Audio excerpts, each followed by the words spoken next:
आपको कैसे पता चलेगा कि आपको हनुमान जी प्रोटेक्ट कर रहे हैं? कभी कभी ना हमारे लाइफ में बहुत सारा प्रॉब्लम एक साथ आ जाता है और हमें समझ में ही नहीं आता है कि हम करें क्या। हमें बहुत ज़्यादा बिट्रेल भी फील होने लगता है अपने ही लोगों से। हमें पीछे से बैक स्ट्रैप कर देते हैं, तो हमें समझ में भी नहीं आता है कि हम अपने चीज़ें बताएं किसको। इन सारे सिचुएशन में ना हम अपने अंदर की जो पावर है उसको बहुत ज़्यादा अंडरस्टिमेट करते हैं। हमें लगता है ये बाहर के लोग ही हैं जो हमें हेल्प करने के लिए आएंगे, हमारे दोस्त ही है जिनसे हम अपना बात शेयर कर पाएंगे, इनको बात शेयर करके हम अपने प्रॉब्लम से निकल पाएंगे। तो नहीं, इससे हम अपने अंदर की जो पावर है उसको समझ ही नहीं पा रहे। तो मैं ना एक कहानी बताती हूँ आपको। एक बार क्या होता है, एक आदमी नकली साधु बन के एक गाँव में जाता है, क्योंकि उसको पता होता है कि गाँव के लोग बहुत ज़्यादा भोले होते हैं, वो लोग उसको पैसे आसानी से दे देंगे। तो इसी चीज़ का फ़ायदा उठा के वो एक गांव में जाते हैं और हर घर में जाके वही बताते हैं, मेरे से संकल्प ले लो और इतने मुद्राएं मुझे दे दो। तो उस गांव में ना एकदम लास्ट में एक घर था, बिल्कुल मिट्टी की बना हुआ टूटा फूटा सा घर। वहाँ पे एक आदमी रह रहा था। वो आदमी आके बोलता है, साधु बाबा आप मेरा भी संकल्प कर दो। तो साधु बाबा बोलता है, बिल्कुल, बोलो तुम्हारे पास कितने पैसे हैं। तो वो आदमी सुबह होते ही ना नाव चलाने चला जाता था। वो पूरा दिन नाव चला के आके जितना उसको पैसा मिलता था उसी पैसे से वो डेली अपना खाना पीना करता था। तो उसके पास उस दिन 5 मुद्राएं थे। तो उसने बोला कि साधु बाबा मेरे पास तो ये 5 मुद्राएं हैं, तो आप इसको पूरा ही ले लो और मुझे संकल्प दे दो। उस दिन उस आदमी ने संकल्प करने के लिए अपने खाने पीने के बारे में भी नहीं सोचा। उसके पास जितने भी पैसे थे उसने दे दिया और बोला कि मेरे संकल्प कर दो। तो नकली साधु ऐसे ही करता है, वो अपने मन से कुछ भी मंत्र पढ़ के बोल देता है कि तुम्हारे नाम पे मैंने संकल्प कर दिया। एक लकड़ी का उसको छोटा सा टुकड़ा देता है और उसको बोलता है, इसको देख के तुम रोज नारायण नारायण नारायण जप करना और देखना 1 साल बाद भगवान जी तुम्हारे सामने आ जाएंगे। और वो आदमी बिल्कुल भक्ति भाव से नारायण नारायण नारायण नारायण जप करता रहा। और उसके बाद एक दिन ऐसा आया कि उसका 1 साल पूरा होने वाला था। उसी रात को उस लकड़ी के टुकड़े भगवान की स्वरूप बन जाता है और उनको आके दर्शन देता है। और भगवान उनको बोलता है कि बेटा, मैं तुम्हारे भक्ति भाव से प्रसन्न हूँ और बोलो तुमको क्या चाहिए। फिर वो आदमी इतना खुश हुआ कि उसकी आंखों से पानी आने लगा और भगवान जी को ये बोलता है कि भगवान जी, मैं आपका दर्शन कर पाया मेरे गुरुजी की वजह से। अगर उस दिन गुरुजी ने मेरे नाम पे संकल्प ना किया होता, मुझे मंत्र नहीं दिया होता, तो आज आप मुझे नहीं मिलते।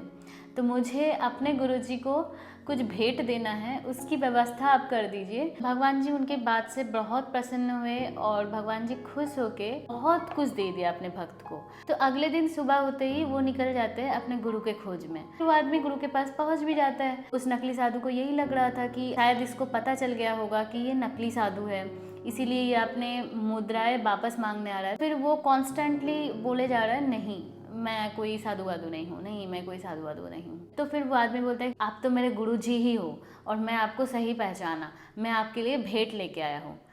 फिर वो आदमी चौंक जाता है, बोलता है मेरे लिए भेंट? मेरे लिए क्यों भेंट लाए हो?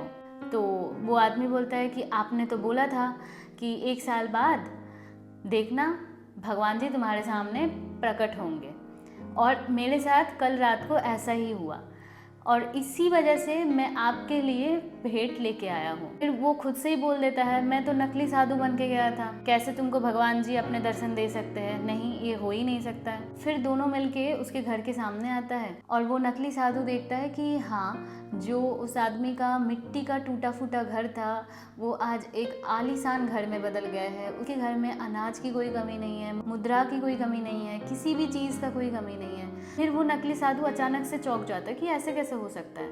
मैं सच में तो कोई साधु भी नहीं था, मुझे कोई मंत्र भी नहीं आता था, वो संकल्प तो मैंने ऐसे ही कोई भी मंत्र जो मेरे मुंह में आ रहा था मैंने बोल दिया था।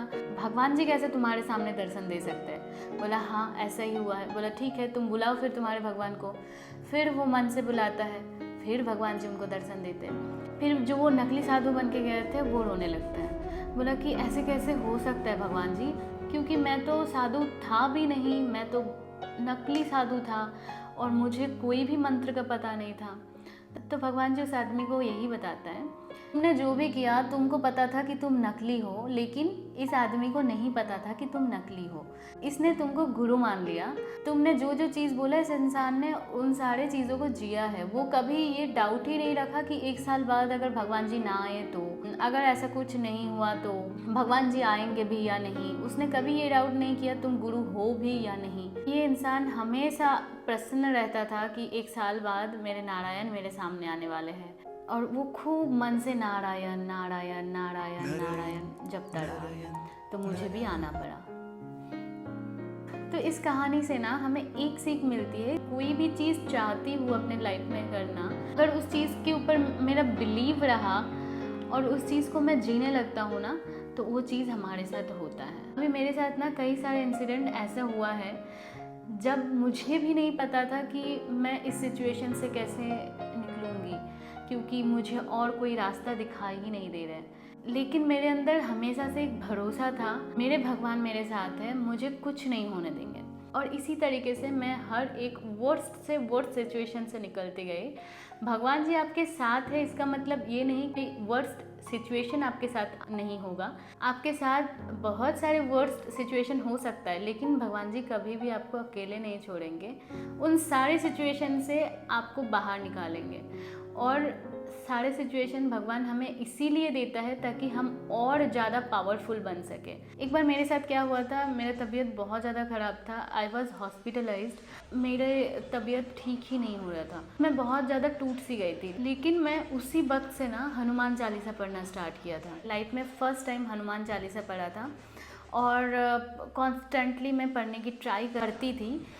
अगर नहीं भी पढ़ पाती थी उतना ज़्यादा तो मैं सुनती थी बहुत ज़्यादा। मैं कॉन्स्टेंटली हनुमान चालीसा सुनती थी सोते सोते या फिर कुछ करते करते, क्योंकि मेरा तबीयत इतना ख़राब था, बॉडी में वीकनेस था, माइंड बिल्कुल ख़राब सी हो रखी थी। मुझे कुछ नहीं समझ में आता था। मुझे बस इतना पता था कि भगवान जी मुझे इन सिचुएशन से बाहर निकालेंगे। और हुआ भी ऐसे, जैसे ये लाइन है, नासे रोग हरे सब पीड़ा, जपत निरंतर हनुमत वीरा, संकट ते हनुमान छुड़ावे, मन क्रम वचन ध्यान जो लावे। तो हनुमान चालीसा इतना ज़्यादा पावरफुल है, मुझे उस टाइम पता चला। हनुमान चालीसा को लिखा गया था 17th सेंचुरी में।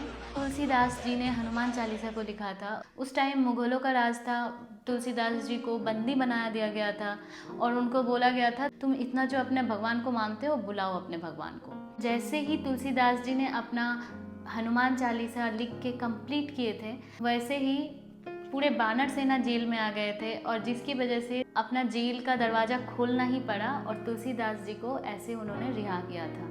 तो इसी से हमें पता चलता है कि हनुमान चालीसा कोई साधारण मंत्र नहीं है, ये बहुत ज़्यादा पावरफुल है। हमें हनुमान चालीसा का हर एक अर्थ पता हो तो ये और ज़्यादा डीप और पावरफुल बन जाता है हमारी लाइफ में। देखो, हम कोई भी चीज़ को रट ले वो अलग बात है, लेकिन किसी भी चीज़ को जान के, उसका मीनिंग जान के हम कुछ करते हैं तो वो बिल्कुल अलग ही रिजल्ट देता है। जब मेरा बहुत ज़्यादा तबीयत ख़राब हुआ था तो मैं यही सोचती थी कि कैसे निकलना है मुझे ये भी नहीं पता, बस आप निकलवा देना। आपको सही टाइम का इंतज़ार करना है। हम भगवान जी से बहुत कुछ मांग सकते हैं, वो अलग बात है, लेकिन हमारे लिए जो अच्छा होगा भगवान जी हमें वही देंगे। तो ना कभी भी आप ऑप्शंस की तरह देखना मत कि ये हो जाएगा मेरे लाइफ में तो मैं भगवान जी को मान लूँगी या मान लूँगा। नहीं, ऐसा कभी भी नहीं हो सकता है। भगवान जी हमेशा है, जो आपके लिए अच्छा होगा भगवान जी वही आपको देंगे।